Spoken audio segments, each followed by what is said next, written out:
Na próxima imagem, a gente pode verificar que aqui foi feito um resumo das funções, que é o que mais importa para vocês é saber, neste momento, as funções das junções. Então, a junção tight, que é a junção oclusiva, ela vai fazer o selamento entre as células vizinhas, fazendo com que ocorra uma permeabilidade do que vai passar das moléculas solúveis,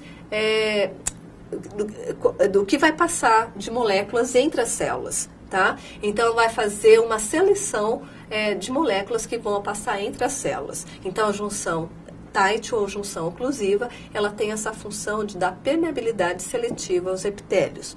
A junção aderente, junto com o desmossomo, ele vai aumentar a aderência entre as células e resistir a tensões mecânicas, atrações mecânicas. A junção gap permite a passagem de pequenas moléculas solúveis e íons, fazendo com que ocorra a comunicação celular entre as células, fazendo com que ocorra transduções de sinais. E o M-desmossomos vai fazer com que ocorra um ancoramento da célula à lâmina basal. Então, essa figura é importante só para resumir as funções, então, das junções oclusivas. Outro assunto da aula importante são especializações de superfície livre.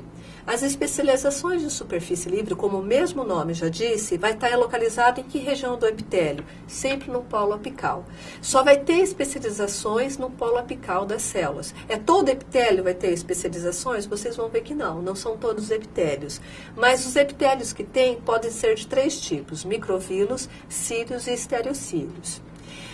O livro de Junqueira e Carneiro, graças a Deus, nessas novas edições, já tirou flagelo.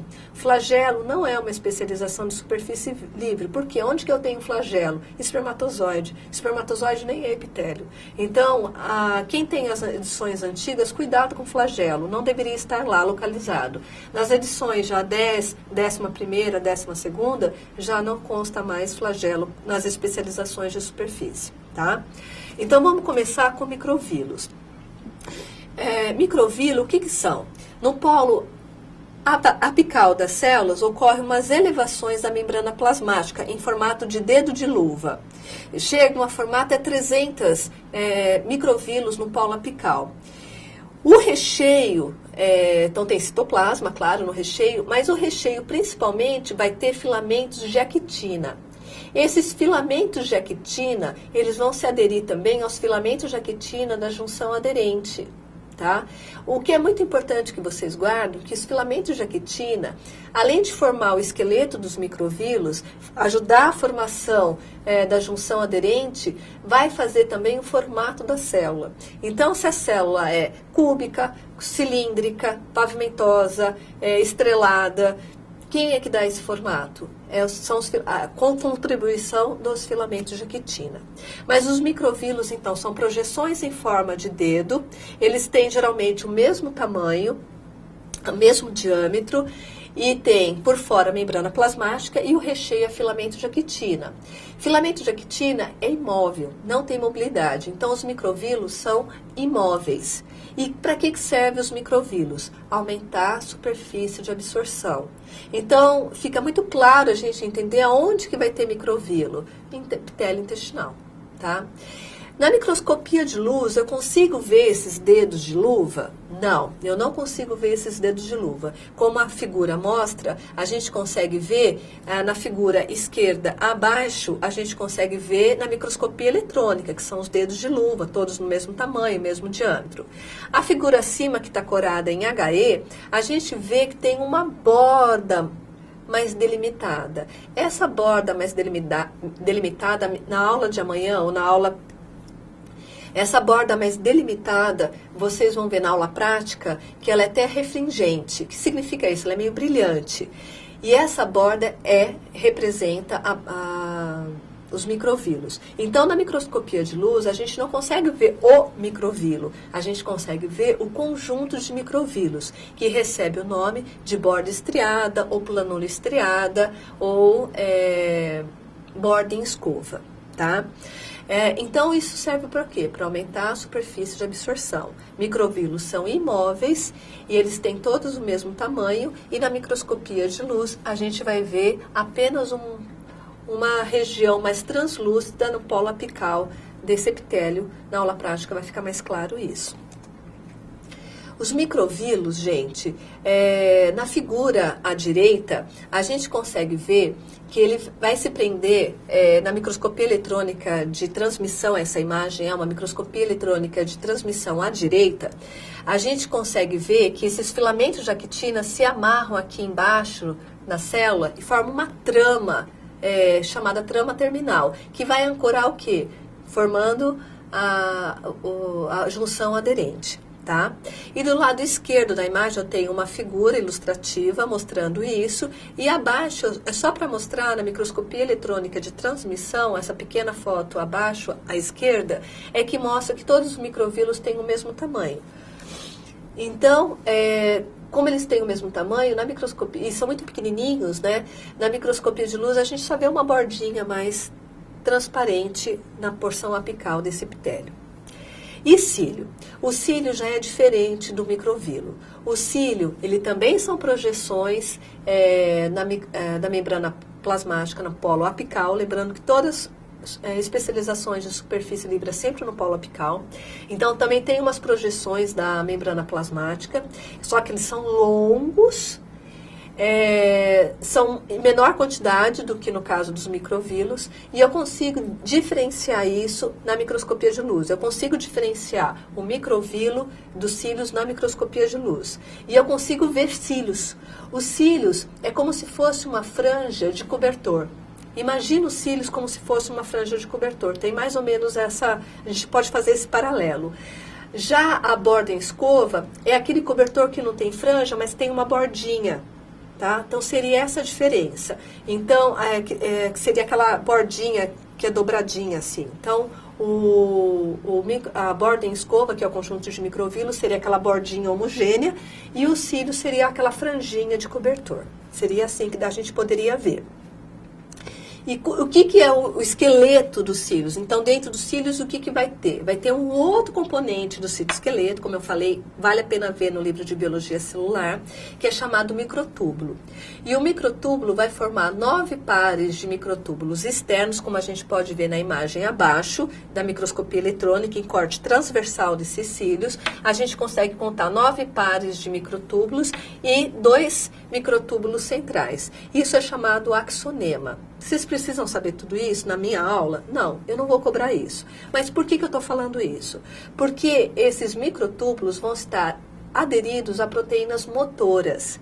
E esses microtúbulos, eles vão estar deslizando. Quando eles deslizam, eles fazem isso, ó. Então, os cílios, eles têm mobilidade porque eles têm proteínas motoras presas ao citoesqueleto, que no caso são os microtúbulos. Então, o cílio sempre faz um movimento unidirecional, que é sempre esse movimento. E o que é interessante, onde que eu tenho cílios no nosso organismo? Eu tenho no epitélio respiratório, então, por exemplo, traqueia, brônquios principais, e eu tenho toda a parte, né, de mucosa respiratória, eu tenho cílios, e eu vou ter cílios, por exemplo, na tuba uterina dos reprodutores femininos. Então, o cílio sempre ele bate de dentro para fora, de dentro para fora. É um movimento unidirecional. No caso do sistema respiratório, qual é a função dos cílios? Está movendo partículas de sujeira para evitar que chegue no pulmão. Então, vai bater de dentro para fora. Vai cair para onde? Vai cair na região da nasofaringe, que vai para a orofaringe, e a gente engole, que é o muco. Que é o muco junto com partículas de sujeiras, com micro-organismos, que são jogados para o intestino, onde a gente vai eliminar nas fezes. Tá? E no caso da tuba uterina, qual é a função de ter cílios na tuba uterina? Porque a tuba uterina é onde ocorre a fecundação. Então, o gameta masculino se funde com o gameta feminino, formando o zigoto. E esse zigoto vai formar a mórula. Vocês devem ter visto isso na embriologia. E essa mórula, ela não tem como nadar, ela não tem como se movimentar. Então, quem é que movimenta a mórula para cair no útero, que vai se diferenciar em blastocisto e vai implantar no útero? São os cílios da tuba uterina. Então, quem vai varrendo o zigoto e a mórula para cair na cavidade uterina, que essa mórula vai se diferenciar em blastocisto e vai se implantar no endométrio uterino, né? vai ser os cílios da tuba uterina. Então, o cílio sempre bate de dentro para fora, de dentro para fora. Por quê? Porque tem os microtúbulos associados a proteínas motoras que fazem, então, essa movimentação. Então, os cílios têm movimentos próprios, porque tem proteínas motoras e faz o movimento de varrer. No caso, o sistema respiratório serve para limpeza. No caso da tuba uterina, serve para transporte do novo ser que está sendo formado para que ele ocorra a implantação no endométrio. Existem algumas mulheres que têm a síndrome dos cílios imóveis. E essas mulheres, elas são inférteis. Por quê? Porque ocorre a fecundação, mas esse zigoto fica parado na tuba uterina e acaba sendo destruído, degenerado na tuba uterina. Ou pode acontecer de ter uma gravidez ectópica. O que é uma gravidez ectópica? O que significa essa palavra? É fora do lugar. Onde que é o lugar correto? No útero. Então, ela pode se implantar na tuba uterina, mas a tuba uterina não tem condições de manter essa gestação. E essa mulher começa a sentir muita dor, tem uma cólica fortíssima e o médico daí descobre que é essa gravidez tubária, ectópica, né? E acaba tendo que, em certos casos, remover até a tuba uterina. As mulheres que têm a síndrome dos cílios imóveis, elas nunca vão engravidar? Sim, elas podem engravidar. Não tem jeito, é genética, é uma alteração genética. Mas elas daí podem fazer uma fecundação no laboratório, uma fecundação in vitro, implantar o blastocisto no útero e aí a gestação vai para frente normalmente. Tá? Ela só não tem movilidade nos cílios.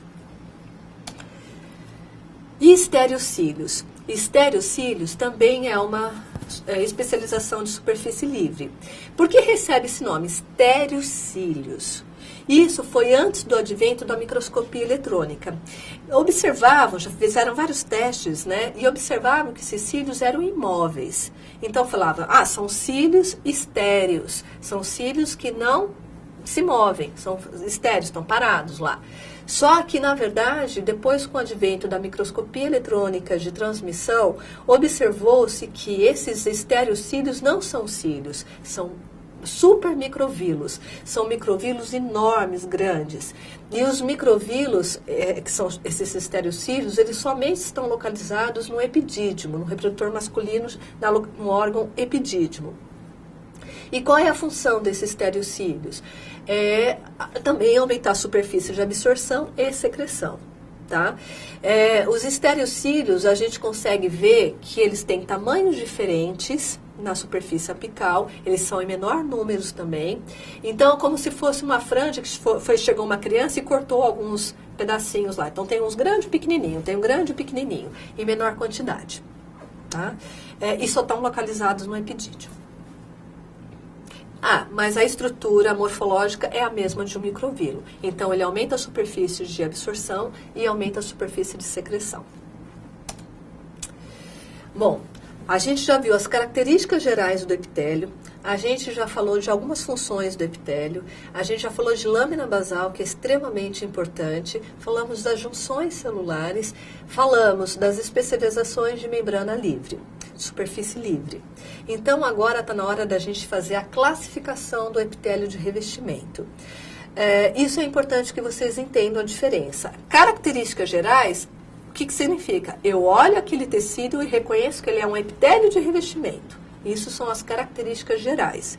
Agora, esse epitélio de revestimento, ele vai ter características próprias dele, que vai ajudar o diagnóstico do órgão, reconhecer qual é o órgão, dar o diagnóstico de qual é a função que ele desempenha. Então, através das características específicas de cada epitélio de revestimento, ele vai receber um nome próprio, daí esse epitélio vai ter um nome próprio, e esse nome próprio é chamado classificação desse epitélio.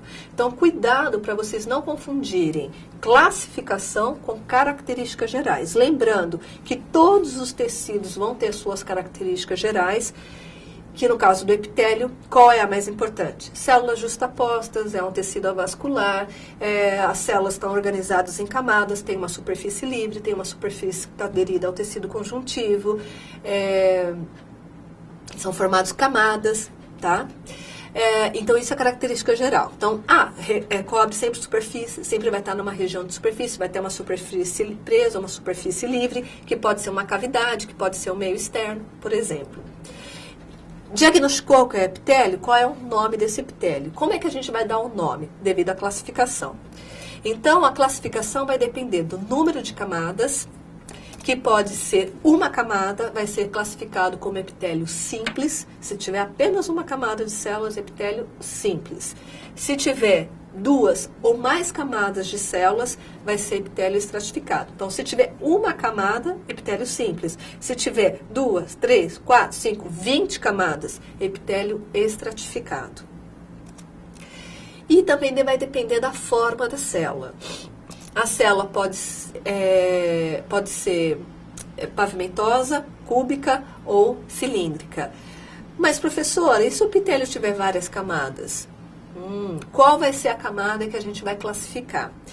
Uma coisa que foi padronizado, é um padrão internacional até, que é usado como classificação a camada mais superficial desse epitélio. Então, se o epitélio tem uma camada, só tem um formato de células. Mas se o epitélio tiver 20 camadas, qual vai ser a camada que vai dar a classificação? Vai ser a camada mais superficial, vai ser a camada livre, que está em contato com uma cavidade ou meio externo. E isso é muito importante, não esqueçam isso, que o que classifica a camada dos epitélios estratificados é a camada superficial. Então, pode ser um epitélio pavimentoso se as células forem o quê? Achatadas. O que são células achatadas? São células que têm a lâmina basal. Imagina a lâmina basal. A célula está o quê? Achatadinha, está deitadinha, tá? Deitadinha nessa lâmina basal. Ela tem altura? Não, ela não tem altura. Ela pode ter largura, tá? Ela pode ter profundidade, mas ela não tem altura. Então, é uma célula achatada ou também chamada pavimentosa. Cúbica. A célula cúbica é uma célula que tem um formatinho de um cubo. Professora, mas a gente não consegue ver limite celular. Em microscópio de luz, que é o que a gente usa, esse microscópio que nós vamos ver na prática, ele não dá definição de membrana plasmática, ele não tem resolução para a gente observar a membrana plasmática. Então fica muito difícil da gente ver que a célula é quadrada. Por quê? Vocês não vão conseguir ver o limite celular, porque não tem o microscópio, não tem resolução para isso. Então, o que vai ajudar o diagnóstico de vocês? O formato do núcleo. Até na célula pavimentosa, que eu falei anterior, também é o formato do núcleo. Se a célula é pavimentosa, como é que vai estar esse núcleo? Ele vai estar achatado também. Tá? Ele vai estar achatado, comprido, deitado sobre a lâmina basal. E no caso, a célula achatada quase nem tem citoplasma, então você só vê o núcleo deitado.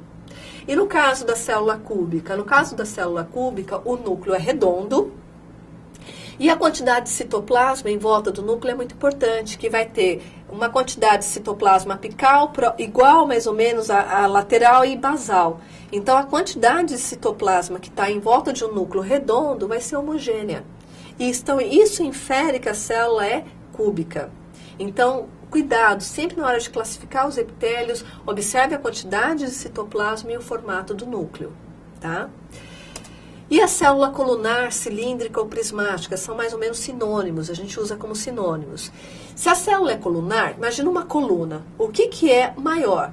É o comprimento, a altura. Então, uma célula colunar, ela tem uma altura maior. Como é que vai ser esse núcleo? Ele vai ser também alongado. Só que ele vai estar compridinho assim. Se fosse achatado, estaria deitadinho na lâmina basal. Mas como é uma célula colunar, o núcleo vai estar o quê? Acompanhando o formato da célula. Sempre isso. O núcleo acompanha o formato da célula. Então, a célula colunar, ela tem um formato, o núcleo fica alongadinho também, com o comprimento da célula. Outra coisa que chama atenção é que o citoplasma apical é muito maior do que o citoplasma lateral e basal. Então, isso também ajuda o diagnóstico. Parece um pouco difícil agora, mas quando a gente for para a prática, isso vai ficar mais fácil.